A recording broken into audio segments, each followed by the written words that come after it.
desarma el lado de la derecha.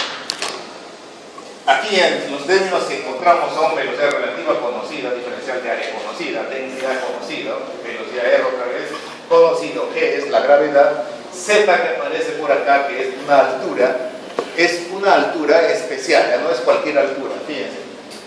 En la definición de la energía potencial, la elevación Z es una altura que se mide desde un nivel de referencia arbitrario. ¿Se acuerdan eso en física, no? De tal modo que si yo mido una altura o elevación hasta un cierto punto o nivel hacia arriba del nivel de referencia, entonces Z se considera positivo. Pero si yo mido esa altura o distancia hacia abajo del nivel de referencia, entonces Z se debe considerar negativo. Es comprensión entonces para la energía potencial. ¿Está? En todo caso, Z siempre va a ser conocido. G es la gravedad, como les había dicho antes, y U viene a ser la energía interna específica que se puede calcular a través de esta expresión. En otras palabras, todo el lado derecho de esta expresión no tiene ningún problema, se puede resolver fácilmente. Ahora, cuando vamos al lado izquierdo, así vamos a quedar en lo siguiente, ¿ya? El término que aparece acá primerito, que es la transferencia de calor, es un término que siempre va a ser un dato, o de lo contrario va a ser la incógnita. ¿Se entiende eso, no? No hay más, ¿ya? Es decir, dado un problema, o me piden encontrar la transferencia de calor, o me van a decir la transferencia de calor vale tanto. Y listo. Si me piden como incógnita, entonces significa que debo resolver todo el resto. Si me lo dan como dato, entonces otra cosa deberá ser la incógnita. ¿Está? Pero no hay otro tratamiento. Y no existe una segunda fórmula para calcular la transferencia de calor. Es decir, esta es la única fórmula que tenemos en donde es posible calcular la transferencia. No hay más. Por eso es que se convierte o en un dato o en una incógnita. Con respecto a la potencia que aparece aquí, ahora sí nosotros tenemos algo que preguntar, ¿no? Recuérdense que potencia es trabajo entre tiempo. Y ahora, ¿se acuerdan la fórmula del trabajo? ¿Cuál es la fórmula del trabajo? La fórmula general. Fuerza por distancia, ¿no? Fuerza por distancia. Entonces, cabe preguntarnos, ¿y qué fuerzas en un determinado flujo de fluidos son capaces de generar trabajo? ¿Cuáles fuerzas? ¿Recuerdan ustedes la ecuación de cantidad de movimiento declarada en la práctica hoy día? Ahí en el lado izquierdo de la ecuación hay un conjunto de fuerzas. ¿Con qué fuerzas empezamos? El peso, ¿no? Con la fuerza peso. El trabajo que hace la fuerza peso ya está considerado dentro de la energía potencial. ¿Está? Y o sea que ya no hay nada más que decir ahí. ¿Qué otra fuerza hay? ¿Qué otras fuerzas se contemplan en cantidad de movimiento? Las fuerzas de presión, ¿qué más? Asociada con la fuerza de presión viene otra. Las fuerzas las fuerzas superficiales o las fuerzas cortantes, ¿no? Ya está. Esas dos sí producen trabajo, ¿no? Y lo vamos a ver dentro de un ratito. Después, ¿cuál es la cuarta categoría de fuerzas? Las fuerzas de reacción mecánica. ¿Producen trabajo? No producen trabajo, porque para que se produzca trabajo la fuerza debe trasladarse o transmitirse a una cierta distancia. Y esas fuerzas de reacción no se transmiten, están ahí, están en el punto donde están actuando y nada más. Entonces esas fuerzas no producen trabajo. En conclusión, ¿a qué voy yo? Que este trabajo que aparece por aquí va a ser el trabajo total, o sea, este W que aparece en la fórmula va a estar conformado por la suma de tres formas de trabajo. Trabajo de las fuerzas cortantes, más trabajo de las fuerzas de presión y más un trabajo especial que se llama trabajo de eje de una turbomáquina. Por ahora solamente escuchen con atención el cuento, después vamos a detallar y especificar mejor. Entonces, la potencia o el trabajo que aparece en la fórmula de potencia está conformado por la suma de tres tipos de trabajo. Estos dos trabajos que aparecen por acá están relacionados con esto. Alguna vez hemos señalado que en una determinada área, si está actuando una fuerza F, yo tengo una fuerza cortante por acá y una fuerza de presión por acá. O sea, una normal por allá. Entonces, esta se llama fuerza cortante y esta se llama fuerza normal. Esta da origen al esfuerzo cortante y esta da origen al esfuerzo de presión. Entonces, estas dos fuerzas que aparecen por acá están generando estos dos trabajos. Y trabajo que aparece por acá, trabajo de eje de turbomáquina, aparece en forma opcional en la solución de un problema. Por ejemplo, ¿cuándo va a aparecer?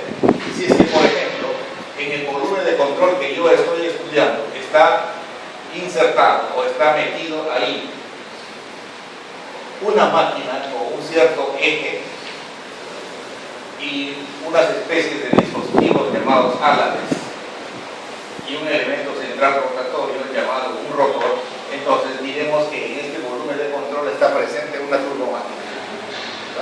El trabajo que hace esta turbomáquina sobre el fluido o el trabajo que hace el fluido sobre esta turbomáquina está entonces representado por este término. Dentro de un ratito vamos a aprender qué es una turbomáquina. Por ahora entiéndase de que es una máquina que puede estar metido en un volumen de control que yo estoy trabajando y que esa máquina está interactuando con el fluido. ¿Está?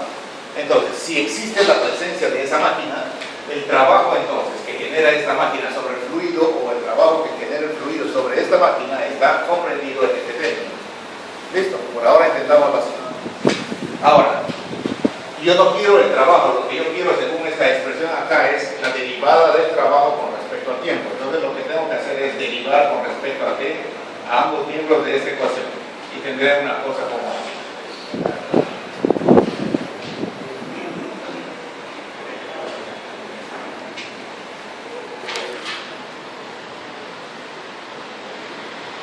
¿Listo? Ahí está. Ahora, a mí no me interesa la forma diferencial de esta potencia, me interesa es buscar su expresión integral. Así que inmediatamente cambio a la expresión integral, que es una expresión de esta naturaleza.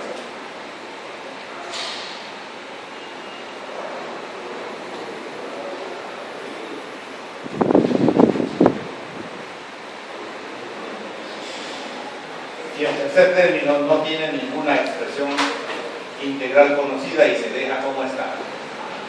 Ya está, ya hice entonces el cambio de la forma diferencial a la forma integral de los dos trabajos, tanto de la presión como de la fuerza cortante. Si quieren saber cómo es ese cambio, por qué yo hice y lo puse directamente, pueden leer su cuaderno. Hay una partecita ahí que dice lectura opcional. Eso significa si usted quiere lo lee, si no, no. Entonces, en ese pedacito que dice lectura opcional, ahí está la justificación de por qué este término equivale a esto y por qué este equivale a esto. ¿Está? Entonces, una vez que tenga esto en conocimiento, que la potencia es la suma de estas tres formas de potencia conocidas, entonces ya puedo venir otra vez a la ecuación que dejé antes aquí para finalmente tener la expresión general de la energía. Y esa expresión general de la energía va a quedar escrita aquí, la voy a escribir a este lado.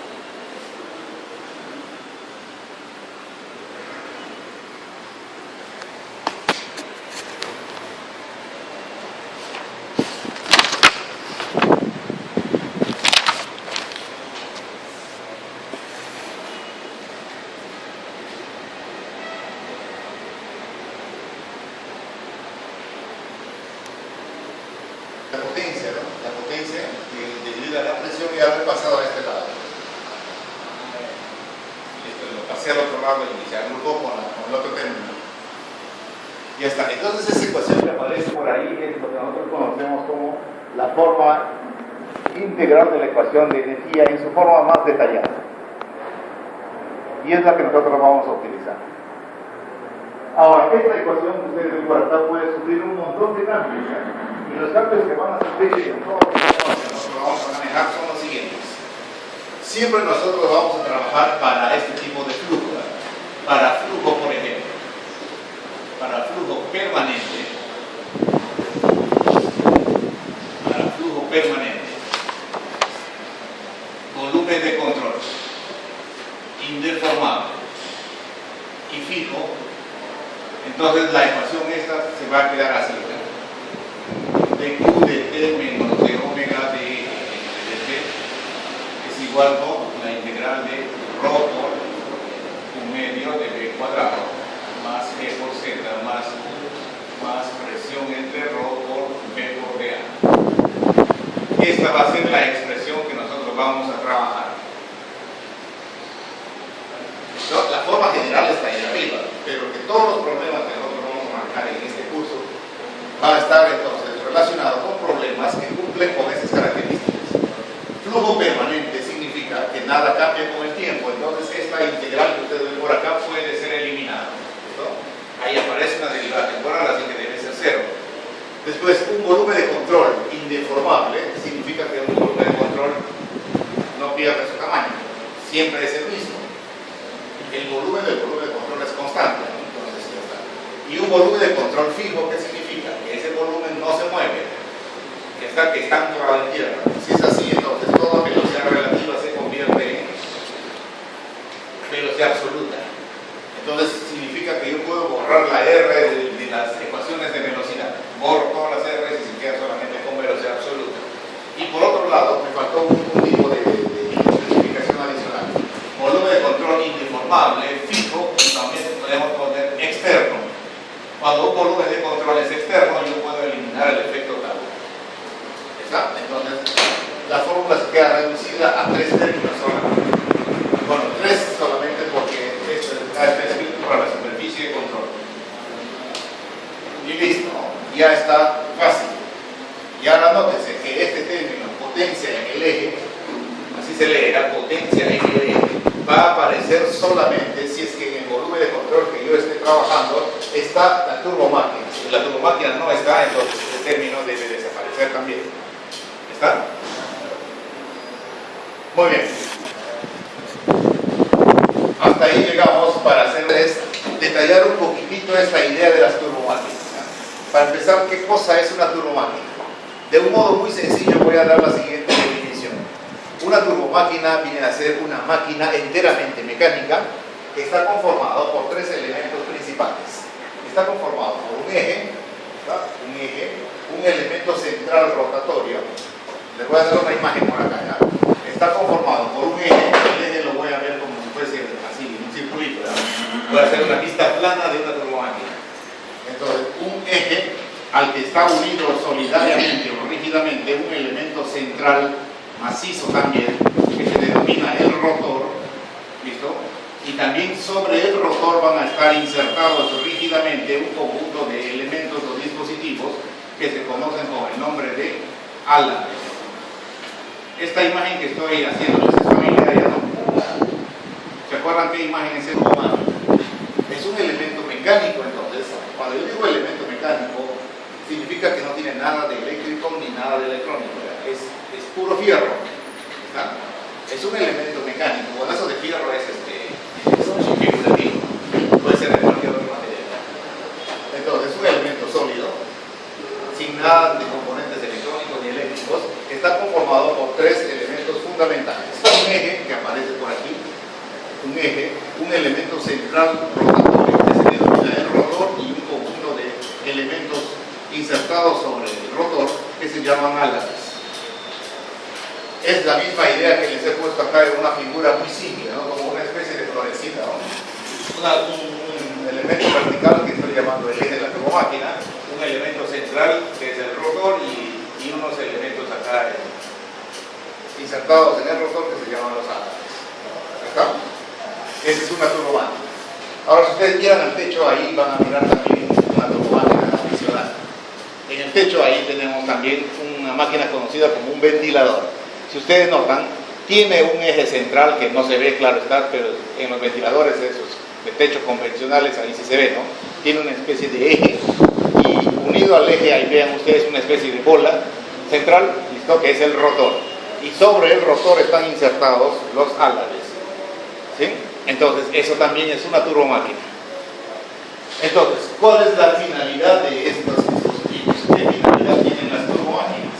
Las turbomáquinas tienen ya sea uno de estas 2 funciones, ¿ya? La primera función es, o bien agregar energía a los fluidos, o de lo contrario es restar energía a los fluidos. Cualquiera de estas 2 acciones pueden hacer las turbomáquinas. En la categoría de turbomáquinas que agregan energía a los fluidos, aquí vamos a tener las siguientes clasificaciones. Las turbomáquinas llamadas bombas, ¿está? y se denominan así cuando manejan fluidos líquidos, o de lo contrario, las turbomáquinas llamadas ventiladores, sopladores o compresores. Y se llaman así cuando el fluido con los que interactúan son fluidos gaseosos, como el aire, por ejemplo. ¿Está? De esas 4 turbomáquinas que he puesto ahí, ¿cuántas conocen ustedes? 2, 1.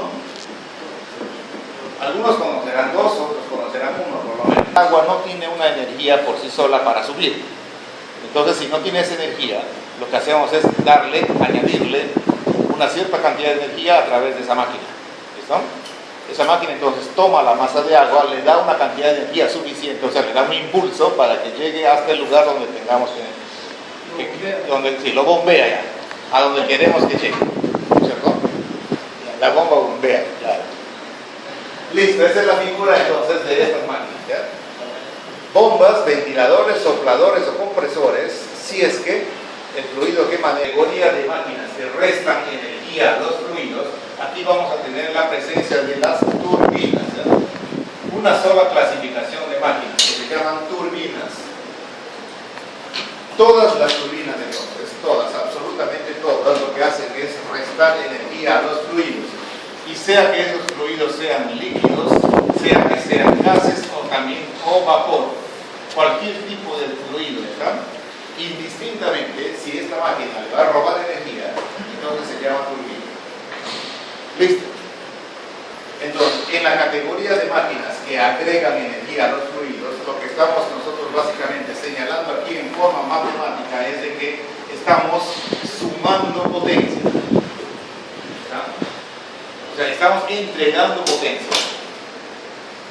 La potencia está ingresando al sistema. Potencia ingresando al sistema, vean el diagrama que tenemos, potencia ingresando al sistema es esta flecha hacia adentro, ¿no? De afuera hacia adentro. Y dice que para el cumplimiento de la primera ley de la termodinámica, la potencia debe tener signo negativo. Entonces significa que esta es la situación de todas las bombas, ventiladores, sopladores y compresores. La potencia debe ser considerada negativa a la hora de la intervención en la fórmula de la termodinámica. En cuanto a las turbomáquinas que restan energía a los fluidos, que son las turbinas, el hecho de restar energía significa quitar energía, ¿está? Quitar energía a los fluidos, y eso se traduce para nosotros en una diferencia de potencia. O sea, lo que estamos es restando potencia. ¿No? Restamos potencia. La resta de potencia también significa así. Significa que nosotros le estamos quitando a la masa de fluido una cierta cantidad de energía. Y eso significa potencia saliendo del sistema. ¿Se dan cuenta, no? Y ahora vamos a ver, en este caso entonces, nosotros lo que vamos a hacer es ponerle el signo positivo al término de potencia en el caso de que estemos trabajando con turbinas, para que el resultado final sea potencia restada. A ver, si de repente se han perdido en esto, ¿no? La fórmula termodinámica dice transferencia menos potencia, ¿no? Igual con punto. ¿Está? ¿Qué hacen las bombas? Las bombas añaden energía. Entonces, si añaden, acá en vez de menos debería ser más. ¿Están de acuerdo? Entonces, para que se convierta en más esta cantidad, significa que este término debe tener signo negativo. Entonces, si yo vengo acá, eso es lo que estoy señalando, es acá. La potencia debe tener signo negativo, entonces que al venir acá a la fórmula, a reemplazarse, el resultado final sea positivo. ¿Está? Y eso significa potencia añadida al sistema. Ahora, ¿qué pasa en el otro caso, ¿no? En el caso de las turbinas. En el caso de las turbinas quitan potencia o quitan energía al fluido. Entonces, el signo total de esta cantidad debe ser negativo. Y para que sea negativa, entonces, toda esta cantidad, este término debe tener signo positivo. Y eso es lo que estamos visualizando acá, ¿no? Signo positivo, entonces, para la potencia en el caso de las turbinas. ¿Listo? Eso no está escrito en su cuaderno, es conveniente que ustedes lo completen esa imagen de ahí de la comprensión de signos, porque eso se va a necesitar de todas maneras. Fíjense, vamos a ver. Si ustedes, por ejemplo, prestan atención a lo que yo dije, tal vez, digo y solo tal vez, se hayan preguntado si estas tres máquinas, trabajan o interactúan con gas y todas ellas añaden energía al fluido, ¿en qué se diferencian los ventiladores de los sopladores y los compresores? ¿Cuál es la diferencia? ¿Conocen un compresor? ¿O tienen nociones de lo que es un compresor, no? ¿Qué diferencia pueden encontrar con respecto a un ventilador? ¿Cuál creen que es la diferencia sustancial entre esos dos máquinas?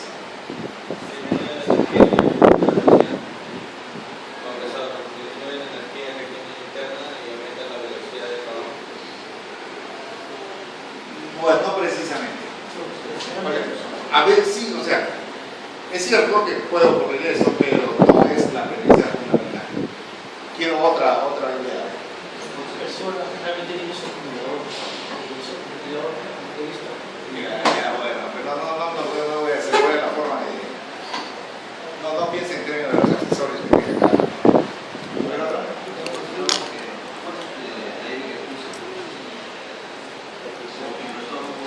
Claro, viene a nosotros con una velocidad un poco mayor que la que está circulando, una potencia un poquito mayor que la del ventilador, aunque eso de un poquito mayor es relativo, ¿no? Puede ser muy grande también, la diferencia, como vamos a mirar ahorita en unas ideas que les voy a dar. Sopladores, ¿dónde han visto ustedes? Normalmente los sopladores los vemos en películas, ¿no? ¿Han visto alguna vez unos ventiladores gigantes en fábricas, así?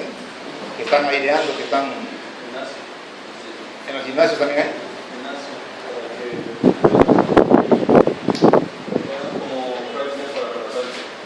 ¿Aquí? Hay unos ventiladores gigantescos también atrás de las minas. Cuando queremos ventilar sótanos, también hay unos ventiladores inmensos, grandes, que inyectan aire a través de conductos especiales, ¿no? Hacia los sótanos y hacen circular el aire. No sé si... Normalmente eso se ven en las películas, ¿no? Acá en el país difícilmente no tenemos. Y los compresores son de uso semi-industrial o industrial y completamente industrializado, ¿no? O sea, me refiero a la necesidad de potencia, ¿no? Eso está clarísimo. De lo que nosotros llamamos un ventilador. Yo voy a hacerlo por fines ilustrativos, ¿no? Es un ventilador de pie.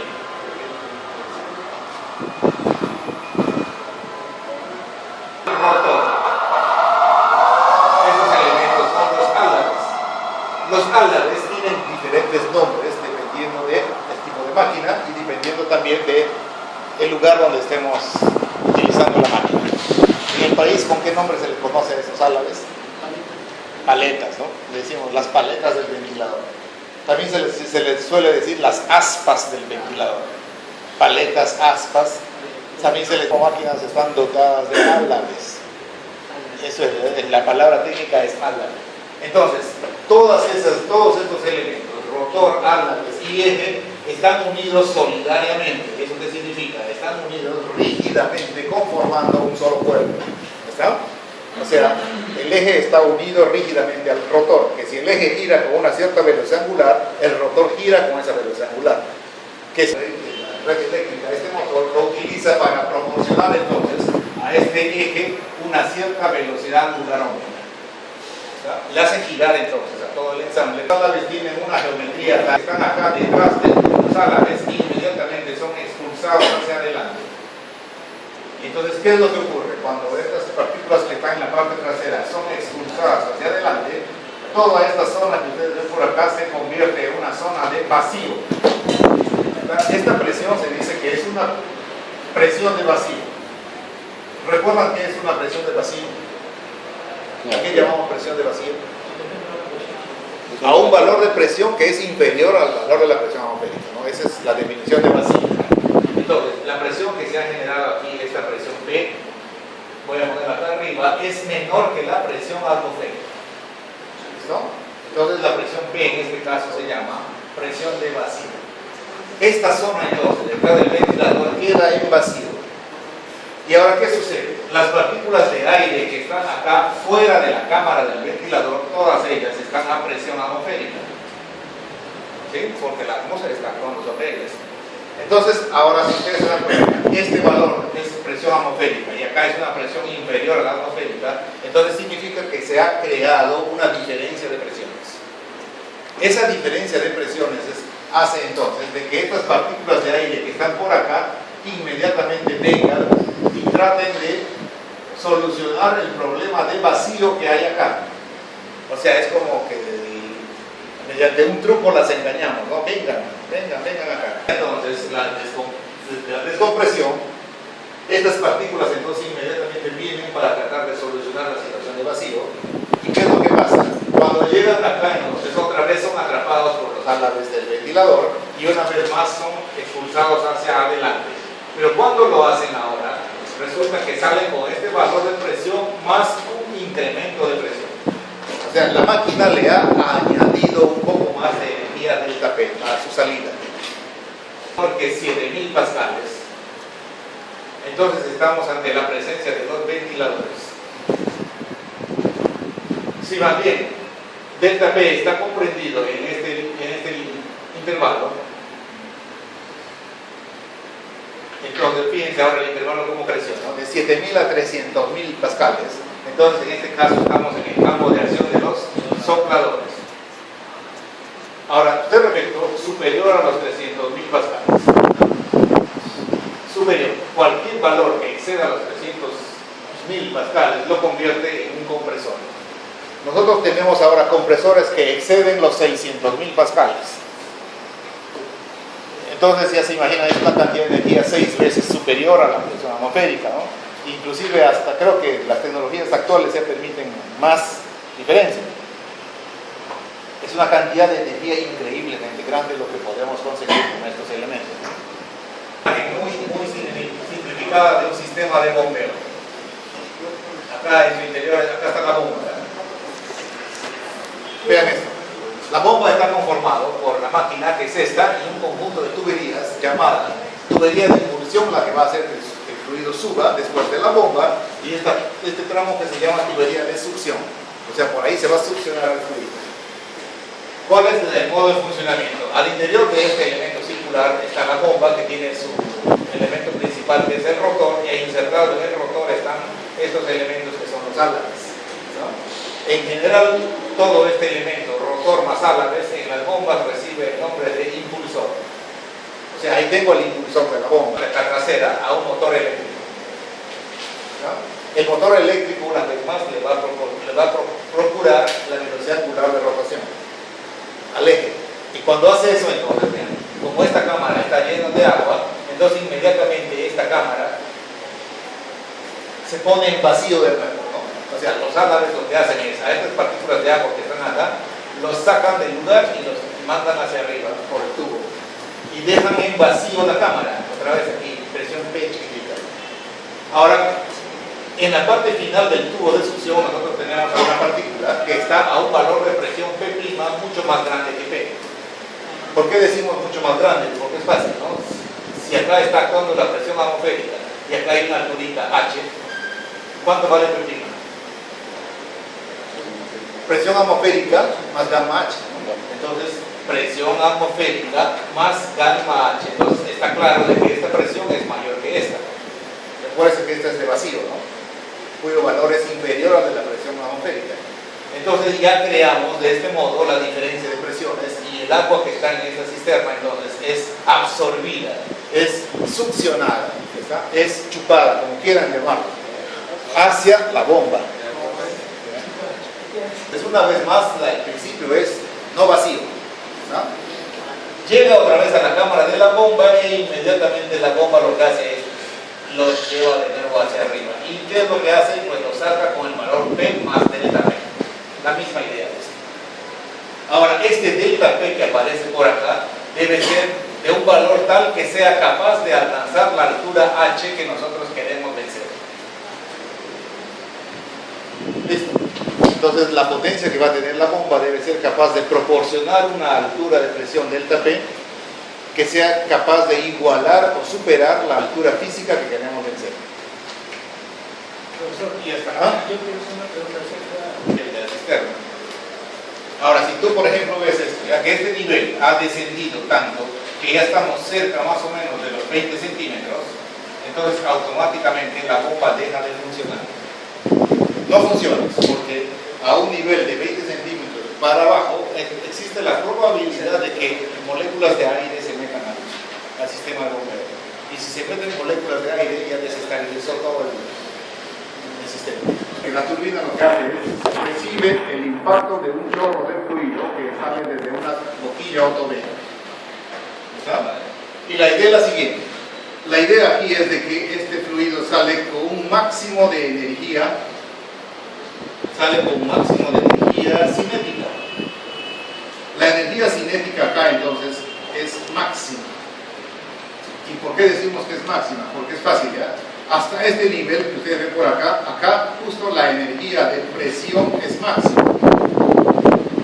Pero toda esa energía de presión máxima disminuye para convertirse en una energía de presión acá. Disminuye para convertirse en energía cinética máxima acá en esta salida. Y acá la energía de presión queda en cero. Otra vez un poco más grande, ¿eh? Cuando estoy acá en la boquilla, en este punto, esta partícula tiene energía de presión máxima, o sea, energía cinética, a ver cómo lo pongo, una energía cinética mínima, le pondré, pero no mínima. Cuando llega acá, la energía de presión es cero y acá la energía cinética es máxima. Entonces, todo lo contrario. En otras palabras, toda la energía de presión máxima que tenía por acá, en la medida que la partícula ha ido avanzando por esta tobera, se ha ido gastando hasta hacerse cero. ¿Por qué cero? Porque aquí sale la atmósfera. ¿Se acuerdan esas ideas? Cuando se sale la atmósfera, el valor de la presión magnética es cero. Listo, entonces esa energía se ha gastado, entre comillas gastado, pero lo que ha hecho es convertirse. Se ha convertido en energía cinética. Si aquí era mínima, entonces la salida de energía cinética es máxima. Ahora, en la medida en que ahora llega aquí, impacta en este álave inmediatamente se pone en movimiento con una velocidad que llamamos velocidad de volumen de control igual a 1. Lo que en su cuaderno dice VA, ¿no? Velocidad de álave, ¿se acuerdan? De inmediato este rodete entonces se pone en movimiento con una velocidad angular 1. Ya está. Y ahora, ¿qué es lo que está pasando aquí en el álave? En el álave, cuando el fluido ya impactó en el álave, a propósito de un álave de esta máquina, si alguna vez ustedes se han fijado en una de estas máquinas, tiene una vista así, como si fuera la capa de Batman.